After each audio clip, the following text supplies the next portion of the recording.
तो दोस्तों आज हम आपको बताने वाले हैं तू आशिकी एपिसोड नंबर 120 के बारे में, जिसमें स्टेज शो वाले जेडी से हाथ मिलाते हैं और उन्हें थैंक यू बोलते हैं। जेडी कहते हैं यहाँ आने का मौका तो दुनिया में किसी भी चीज के लिए मिस नहीं कर सकते। बड़े टैलेंट के बीच रहने का एक अलग ही शुरू होता है। पंक्ति की तरफ देखते हुए कहते हैं खासकर टैलेंट जब ऐसा हो। आन गुस्से में लाल पीला होने लगता है। फिर पंक्ति से कहते हैं उम्मीद है कि आप जितनी खूबसूरत है आपकी आवाज उससे कहीं भी ज्यादा खूबसूरत हो। इधर जेडी को टीवी पर देखकर सभी परेशान हो रहे होते हैं। पंक्ति भी अवाक रह जाती है और उन्हें देखती रह जाती है। इधर रोहन की माँ टेंशन में आ जाती है और कहती है कि भगवान भाई साहब वहाँ अब पंक्ति को क्या होगा। कायरा विक्रम से कहती है अहान पे बड़ा गुस्सा कर रहे थे विक्रम, बताओ बड़े पापा को देखकर क्या ख्याल है तुम्हारे मन में। मानव कहते हैं सब चुप करो। इधर अनीता शर्मा भी टीवी पर देख रही होती है। वो कहती है कहीं भी चले जाओ पर जेडी साहब से नहीं बच सकते, वो तो कहीं भी पहुंच जाते हैं। फिर स्टेज शो वाले रोहन से कहते हैं आप पंक्ति से कुछ कहना चाहिएगा। आन पंक्ति से कहता है पंक्ति सिर्फ बड़े पापा ही स्टेज शो नहीं कर रहे हैं, पूरी दुनिया कर रही है और पूरा इंडिया ही तुम्हें जिताएगा।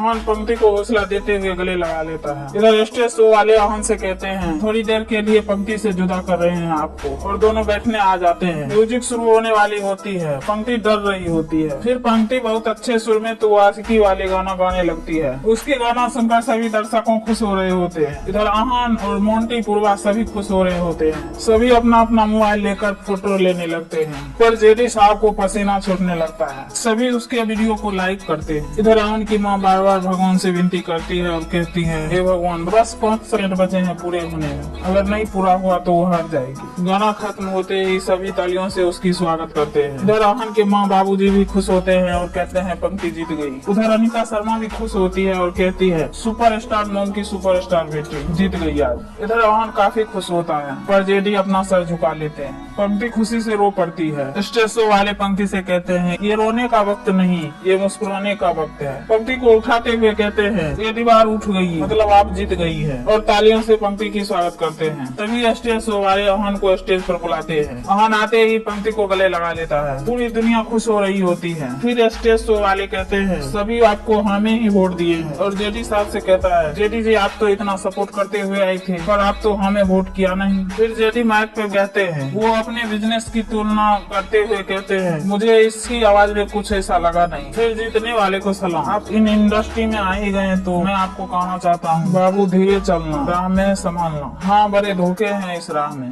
बाबू धीरे चलना। फिर सभी तालियां बजाने लगते हैं। स्टेज शो वाले पंक्ति से कहते हैं पंक्ति आप धीरे मत चलिए, आप पूरी दौड़ लगाइए अपनी मंजिल की तरफ। और कहता है मैं अपने पाजी से पूछता हूँ कि उनको परफॉर्मेंस कैसा लगा। फिर वो पंजाबी पंक्ति की गाने की तारीफ करते हुए उनकी जोड़ी की भी तारीफ करते हैं और कहते हैं सलामत रहे आपकी जोड़ी। फिर स्टेज शो वाली बारी करके सभी से पूछते हैं। सभी पंक्ति के गाने की तारीफ करते हुए उसे आगे बढ़ने को कहते हैं। तभी यहाँ खुश होकर पंक्ति को फिर से गले लगा लेता है। फिर स्टेज शो वाले शंकर जी से गाना गाने को कहते हैं। फिर वो गाना गाते हैं जिस पर आहान और स्टेज शो वाले जमकर डांस करते हैं। सभी काफी खुश हो रहे होते हैं। फिर पंक्ति आहान के हाथ पकड़ लेती है और उसके आंख में खुशी के आंसू भर आते हैं। वो माइक पे कहती है यही है जीतने की वजह, मेरी जीने की वजह। जब जिंदगी मुश्किल हो जाती है लगता है कोशिश भी करूंगी तो हार जाऊंगी, फिर भी पता नहीं क्यों लड़ती रहती हूँ, यही है उस हिम्मत की वजह। मैं पंक्ति हूँ तो ये मेरे धुन है। वो कहती है हम पूरे तभी हैं जब ये हमारे साथ हैं। पंक्ति की ये सारी बातें सुनकर सभी इमोशनल हो जाते हैं। फिर स्टेज शो वाले कहते हैं आप सारे दर्शकों का दिल जीत लिए हैं पर जेडी जी का दिल नहीं जीत पाई। वो जेडी साहब से कहते हैं जेडी साहब क्या कहना चाहिए। जेडी उठकर स्टेज पर जाते हैं और पंक्ति से हाथ मिलाने के लिए हाथ आगे बढ़ाते हैं। पंक्ति हिम्मत करके अपना हाथ आगे बढ़ाती है। हाथ मिलाते ही जेडी कहते हैं ऑल द बेस्ट। तभी स्टेज शो खत्म हो जाती है। सभी अपने अपने घर चले जाते हैं। जब पंक्ति बाहर निकलती है तब पूर्वा कहती है मुझे पता था कि तुम ही जीतोगी। कहती है घर चले माँ बहुत खुश होगी। पंक्ति के साथ दर्शकों अपना सेल्फी लेने लगते हैं। पूर्वा कहती है मैं चलती हूँ। जब वो गाड़ी के पास आती है तभी अनीता शर्मा की कॉल आती है। वो पूर्वा से कहती है पंक्ति जीत गई, मैंने टीवी पे देखा है। पूर्वा कहती है जी माँ, और पंक्ति आज वो कर रही है जो शायद आप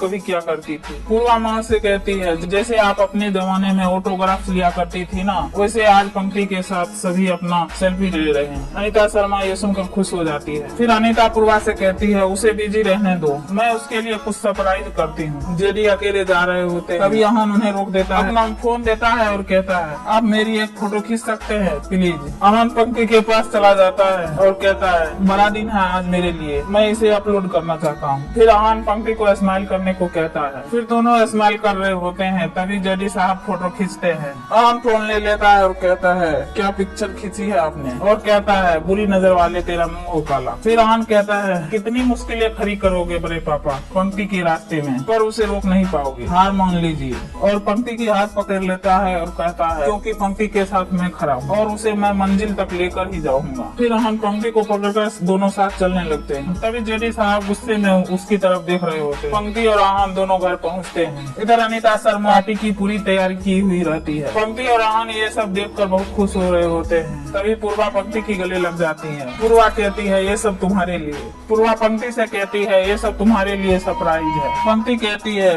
वो भी इतना कम टाइम में ये सब कुछ कैसे कर ली। पूर्वा कहती है मैंने नहीं, मोम ने की है। अनीता शर्मा अपने बेटी से गले मिलती है। पंक्ति कहती है माँ इतना सब कुछ करने की क्या जरूरत। वो कहती है अरे जरूरत कैसे नहीं थी, तुम जीत के जो आई हो, मैं स्टार नहीं बन पाई तो क्या हुआ, मेरी बेटी तो स्टार बन गई। फिर अनीता शर्मा अपने बेटी को ताज पहनाती है। सभी तालियों से स्वागत करते हैं। वो कहती है ये तुम्हारे लिए। फिर मीडिया वाले कहते हैं अनीता जी आपका मिशन तो डूब गया, आप अपने बेटी के बारे में क्या कहना चाहते हैं। तभी अनीता शर्मा कहती है अगर यहाँ मुफ्त का खाना खाने आए हो तो कुछ अच्छे सवाल पूछ लो। फिर पंक्ति कहती है प्लीज आज ऐसा सवाल मत कीजिए। फिर मीडिया वाले कहती है पंक्ति जी क्या आपको लग रहा है कि आप बहुत बड़ी चीज हासिल कर ली है। फिर पंक्ति कहती है नहीं, लेकिन ऐसा जरूर लग रहा है एक बहुत बड़ी चीज हासिल कर ली है और मैं उम्मीद करती हूँ कि मुझे आगे और अच्छा काम करने को मिले। इधर जैन साहब टीवी पर देख रहे होते हैं। फिर मीडिया वाले पंक्ति और रोहन की काफी तारीफ करती है। फिर मीडिया वाले पंक्ति से पूछती है पंक्ति जी आपको इतना बड़ा कंपटीशन जीतकर कैसा लग रहा है। पंक्ति कहती है ये जीत मेरे लिए बहुत स्पेशल है क्योंकि मेरे साथ अहम था। फिर मीडिया वाले कहते हैं कि लोग कहते हैं हर कामयाबी के पीछे औरत का हाथ होता है, लेकिन यहाँ तो उल्टा है, हर सफलता के पीछे एक आदमी का हाथ है। इधर जेडी साहब शराब पीते हुए टीवी के तरफ हाथ बढ़ाते हैं और कहते हैं तुम्हारी जिंदगी में एक ही आदमी का हाथ है बाबू, वो भी मेरा और हमेशा रहेगा। एपिसोड यहीं पे खत्म होती है। आगे जानकारी पाने के लिए हमारे चैनल को लाइक करें, सब्सक्राइब करें। Thank you. तो इसके आगे तू अस्सी का एपिसोड नंबर 119 चलेगा। तो अगर आपने उसे ऑलरेडी देख रखा है तो आप इस वीडियो को यहीं पे छोड़ के जा सकते हैं। अगर आपने अभी तक उस एपिसोड को नहीं देखा तो एक बार जरूर से देख लीजिए। तो दोस्तों आज हम आपको बताने वाले हैं तू आशिकी एपिसोड नंबर 119 के बारे में, जिसमें पंक्ति जेडी को बाहर का रास्ता दिखाते हुए कहती है जाइए यहाँ से। तभी वहाँ पर अनीता शर्मा और पूर्वा आ जाती है। फिर जेडी बेड पर जाकर बैठ जाते हैं और कहते हैं तुम लोग ऐसे क्यों देख रहे हो जैसे कोई भूत देख लिया हो। और कहते हैं अरे मैं तो यहाँ का रिश्तेदार हूँ, वैसे तो मैं कुछ और ही हूँ और इज्जतदार परिवार से भी, इसलिए मुँह से कहने में थोड़ी शर्म आती है। पंक्ति कहती है देखिए जेडी साहब आप यहाँ से चले जाइए वरना। जेडी उठकर खड़े हो जाते हैं और कहते हैं वरना क्या कर लोगी तुम, किसी को फोन करोगी। तभी पंक्ति फोन लगाने लगती है। फिर जेडी पंक्ति की मोबाइल ले लेते हैं। मोबाइल की वजह से जेडी और पंक्ति में हाथापाई होने लगती है। तभी अनीता शर्मा उन्हें हटाने जाती है, लेकिन जेडी अनीता को धक्का दे देते हैं। जेडी कहते हैं अरे वाह इतनी जल्दी मेरी बात तुम मान ली हो और बात बहुत देर से मानती हो। और कहते हैं एक तो तुम्हारी वजह से मेरी बीवी की ये हालत हुई है और ऊपर से तुम मुझे एटीट्यूड दिखा रही हो। पंक्ति कहती है मेरी वजह से। जेडी कहते हैं हाँ तुम्हारी और तुम्हारी लवर बॉय की वजह से। फिर कहते हैं लवर बॉय को ही फोन कर रही थी बाबू। पंक्ति उंगली दिखाते हुए गुस्से में कहती है मुझे इस नाम से मत बुलाइए जेडी साहब। अपना अंगूठी दिखाती है और कहती है मेरी मंगनी हो चुकी है। जेडी कहते हैं हाँ तो फिर इन्हें तोड़ देते हैं और जबरदस्ती पंक्ति के हाथ से अंगूठी निकालने लगते हैं। पंक्ति अपने आप को हाथ खींच रही होती है। जेडी कहते हैं मैं तो तुम्हें हीरे मोती से तोड़ना चाहता था और तू इतनी छोटी सी रिंग के लिए सेटल हो गई। और कहते हैं बाबू तुम्हारी कीमत कहीं इससे ज्यादा है, तुम उतार दो इसे। और जबरदस्ती उतारने लगते हैं। कितनी कोशिश करने के बाद भी जब अंगूठी नहीं खुलती है तब पंक्ति कहती है ये प्यार की निशानी है जेडी साहब, आत्माओं से जुड़ा है, आप कितनी भी कोशिशें कर लें ये नहीं टूटेगा। तभी वो तुरंत पंक्ति का हाथ छोड़ देते हैं। जेडी कहते हैं प्यार रिश्ता आत्माओं से जुड़ा, तुम तो बिल्कुल अपने माँ पर चली गई। जेडी अनीता से कहते हैं लगता है जोरों की ट्रेनिंग दी है तुमने। फिर अनीता शर्मा कहती है मेरी बेटी में इतनी हिम्मत है कि वो हर मुश्किल का सामना खुद कर सकती है, इन्हें किसी नई ट्रेनिंग की जरूरत नहीं। जेडी कहते हैं तुम लोगों को क्या लगता था मैं यहाँ नहीं आता तो यहाँ का खबर नहीं रखता, लेकिन यहाँ की आग खिचड़ी पक रही है मुझे सब पता है। पंक्ति से कहते हैं तुम्हें क्या लगता है तुम एक आजाद पंछी हो, आसमान में कहीं भी उड़ सकती हो, तो मैं भी बाज हूँ और मेरी नजर बहुत तेज है। ऐसा बोलते ही वहाँ से बाहर निकलते हैं, तभी किसी को कॉल करते हैं और कहते हैं मैंने जो कहा वो हो जाना चाहिए। इधर विक्रम और ऋचा दोनों परेशान हो रहे होते हैं। विक्रम कहता है ऐसे अचानक मोम के साथ तो कभी नहीं हुआ था। फिर विक्रम ऋचा से कहता है इससे पहले हम कितना अच्छा से जी रहे थे, एकदम हैप्पी फैमिली की तरह। घर के सारे सदस्य के नाम लेते हुए कहता है हम सब कितना खुश थे। गुस्से में गिलास तोड़ देता है और कहता है हमारी सब कुछ खत्म हो गई इस लव स्टोरी की वजह से। तभी ऋचा कहती है तुम ठीक कह रहे हो, हमारे घर में सब कुछ की फसाद की जड़ वो पंक्ति है। फिर विक्रम कहता है इस लव स्टोरी को मैं पूरा कभी नहीं होने दूंगा, पंक्ति को आराम कभी नहीं मिलेगा। फिर कांच को गुस्से में पैर से मसलने लगता है। इधर नर्स शीतल को चेक कर रही होती है और आहान शीतल के पास बैठा रहता है। फिर वो पंक्ति को कॉल करता है। इधर पंक्ति तैयार हो रही होती है, तभी पूर्वा को फोन उठाने को कहती है। पूर्वा फोन उठाती है। आहान कहता है निकल गई हो तुम लोग। पूर्वा कहती है बस निकलने वाले ही हैं, थोड़ी देर हो गई हमें। आहान कहता है प्लीज जल्दी निकलो, पंक्ति को मेरे लिए गुड लक कहना। पूर्वा कहती है बस और कुछ, वो मजाक करने लगती है। आहान कहता है प्लीज उसका ख्याल रखना। तभी इधर आहान की माँ आरती लेकर आती है और कहती है तुझे इस वक्त पंक्ति के साथ रहना चाहिए था। आहान कहता है मैं बड़ी मोम को छोड़कर कहीं नहीं जाऊंगा। उसकी माँ कहती है पहले तो घर छोड़कर जाने के लिए तैयार हो गया था। फिर माँ आहान को आरती लेने को कहती है। माँ आहान से कहती है इस वक्त पंक्ति को सबसे ज्यादा तेरा जरूरत है और मैं हूँ यहाँ पर, जब तक तुम नहीं आ जाता तब तक बड़ी मोम के पास से मैं हिलूंगी नहीं। आहान कहता है पक्का। माँ कहती है देखा दीदी भरोसा ही नहीं रहा किसी को हम पर। फिर आहान माँ की आशीर्वाद लेकर वहाँ से निकल जाता है। आहान को नीचे आते ही विक्रम कहता है कहाँ जा रहा है। आहान कहता है पंक्ति के पास, उसका ऑडिशन है।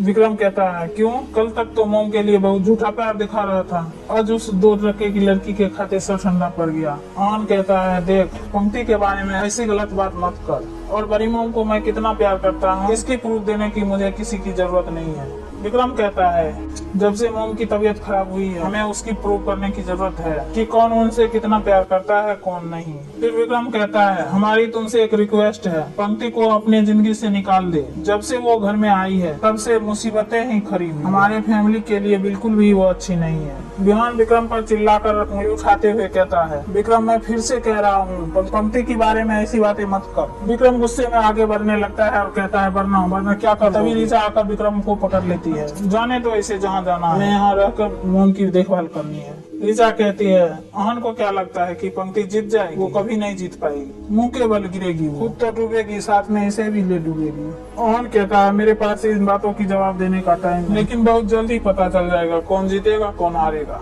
आहान वहाँ से चला जाता है। इस वीडियो में इतना ही, क्योंकि ये वीडियो लंबी हो चुकी है।